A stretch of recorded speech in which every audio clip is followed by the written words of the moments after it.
Hello, this is James D'Angelo and welcome to the Bitcoin 101 Blackboard series. Today we're going over how to get your money out of paper wallets and cold storage. Okay, again, they're really two of the same things. Both paper wallets and cold storage are a way of storing your private keys in some way that it's not online. In fact, the best way to do it is to actually generate these on a computer that never goes online and print up your private keys from there, okay? And then you can send to your public address, right? If you have a public address on here, if you have the public address somewhere, and you can send to it as long as you want. Then you can keep this in your safe deposit box or in a library book or somewhere, okay? So most of the time when you're dealing with your Bitcoins, you're going to be dealing with this public address, right? You may put that out there for someone to send you some money, okay? There's your public address, which you can share to anyone. And remember, this is a one-way code. Okay, if someone sends Bitcoins to that, they can't take it out. You can never take money out with just this public address. So for today, what you really need is the other thing, the most important one, which is your private key. Okay, and your private key usually looks something like this one right here below. Okay, it'll start with a 5 and it'll be even longer than your public address. And remember, your public address generally is going to start with a 1 unless it's sort of a multi-sig sort of weird transaction. It'll have a 1 at the beginning, so that's one way to tell them apart. Now, what we're going to do today is we're going to take this private key, and this is actually the same private key that I have here on the paper wallet and the same one that I have in cold storage, and we're going to take them out of cold storage entirely, put them online, and we're going to send the funds out. So how do we do this? Well, it's actually very, very easy. Okay, so we're going to go online here, and we're going to go to the site we talked about in the previous video, blockchain.info. And here's blockchain.info, and it's got a number of great features. It's a great website. And we're going to go over here to the 6th column, and we're going to click on Wallet.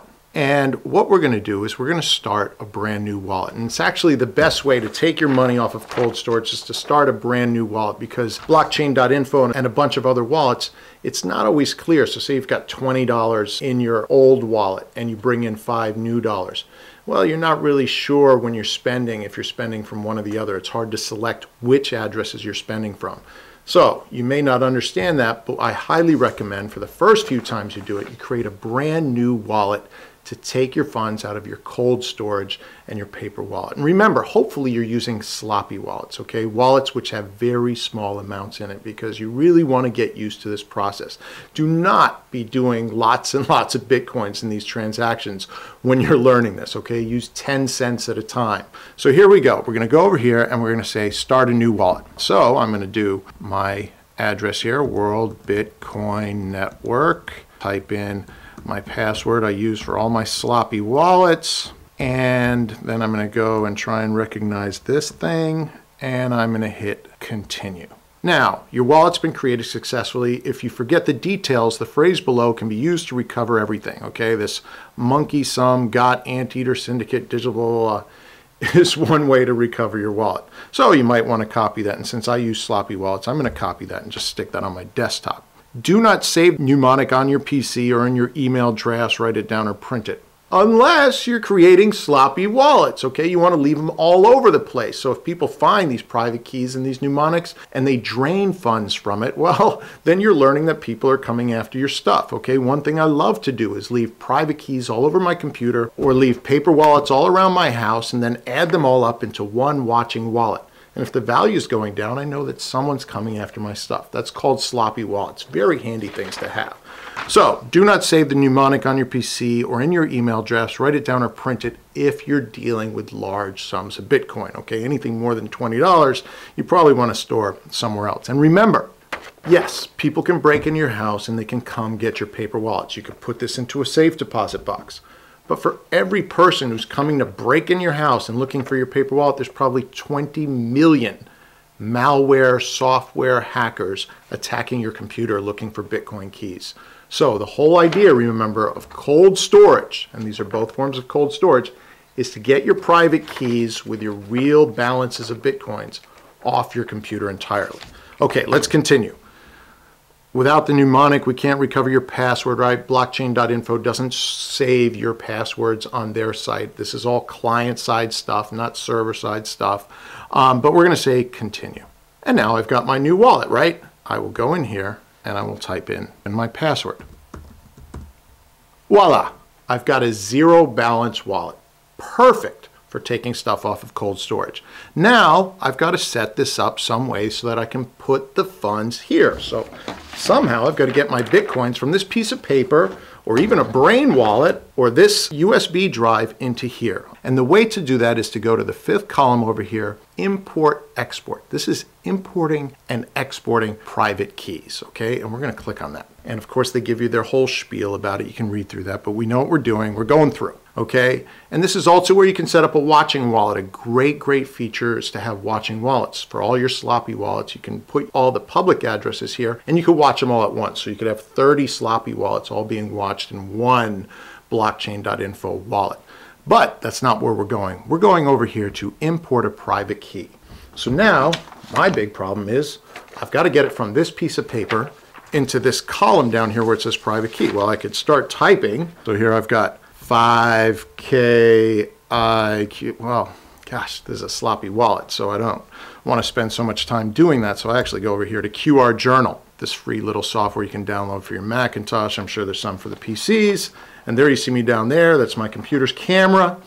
And again, you don't want to be doing this with real Bitcoin amounts because cameras talk to the internet, all that stuff. All right, but here we go.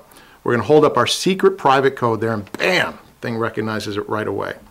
So there's my private key down here. And I can just look to make sure it's the same. Yeah, it looks about the same. You'll know when you put it in and your funds are there, right? So I'm going to say close. I'm going to go back to my blockchain wallet, import private key, and I'm just going to paste that there. So add private key. And of course, that's the same thing you'd be doing with your cold storage. You'd have your private key in some way on here, and you just copy it and paste it right in. Well, this thing's done a great job. It's imported my private key. It's got my public address right there. So it's the same one down here, 18CDGTY, and it already knows the balance that I've had in cold storage, all right? This was never online. So we could do two things here, okay? One, and the thing they recommend, is to sweep your key, which is actually a great thing to do, okay? Sweeping keys means you just merely yank the funds out of this address so the funds are no longer in here and they go to your blockchain wallet.info new address that we had seen before. Or the other way, which is what we're going to do today, is we're just going to import it directly. So I'm going to actually take this in as a full wallet, and I'll now have two addresses in there. And we'll see what that means in a second. All right, so I'm going to say import directly. Added Bitcoin address. Wallet successfully synced with server. And notice now that my balance has jumped up to $4.92. So I had $4.92 in this little cold storage setup. Okay, so now I can go and I can send money. And remember, if you brought something in from cold storage, you don't have to wait for confirmations. Those are your Bitcoins already. I can start sending this out right away. And what I'm going to do, all right, I'm going to send it to the address which I didn't send any to in my previous video about making paper wallets and cold storage. And if you feel like grabbing the funds out, be my guest. I'm going to put $1 in there. And here's the address that I used in my previous video. And now I'm going to send, I don't know, I'm going to send $1. So we type in $1. Make sure you don't type the amount over here in Bitcoins. Of course, I don't have enough Bitcoins to even send out 1 Bitcoin. And now I'm going to say send payment. Again, you don't have to wait. As soon as you take it in from cold storage, you can send it out because those Bitcoins are yours. You don't need confirmations. Here we go. Bam. And blip. Okay. And we see that my value's gone down. It's gone down more than $1 because I've been charged a transaction fee, especially for these small amounts, especially sending Bitcoins around a lot. They're more likely to charge you transaction fees. So my total value here is now at $3.85. And I have successfully imported my money. So let me go to Wallet Home, okay? And what I talked about earlier was that if you swept the funds from your paper wallet into the blockchain.info, it wouldn't send it to the address that you just brought in. It would send it to the new address that it had created, okay? And that way is somehow more secure because you're not exposing your private keys as much online and every which other way. But hopefully this helps you understand how to get the money out of your cold storage, be it a paper wallet or your cold storage USB drive or any which other way. And remember that you could actually send someone using the same method. You could just send them the private key And you wouldn't even need a wallet to send them funds. So I could send $5 to this paper wallet, and then I could send someone the private key. And they could do the same process somewhere else. Okay, so if I want to send funds to Uganda, okay, and I want him to have instant confirmation, instant access for those funds, I would send him the private key. He pops open a wallet and he can spend the money right away. There's no delay. So if you need to send emergency funds and need to move right away, this is another great thing, okay? You can send the private key with the funds attached. Now, remember, anytime you're sending private keys, people can grab those private keys and use them. So if you're sending it online, it's very insecure. But for an emergency situation, say someone needs 20 bucks right away, it's a great way to go. So that's it for today. Please remember to comment, subscribe, do all those things you might do, and I'll catch you at the next video.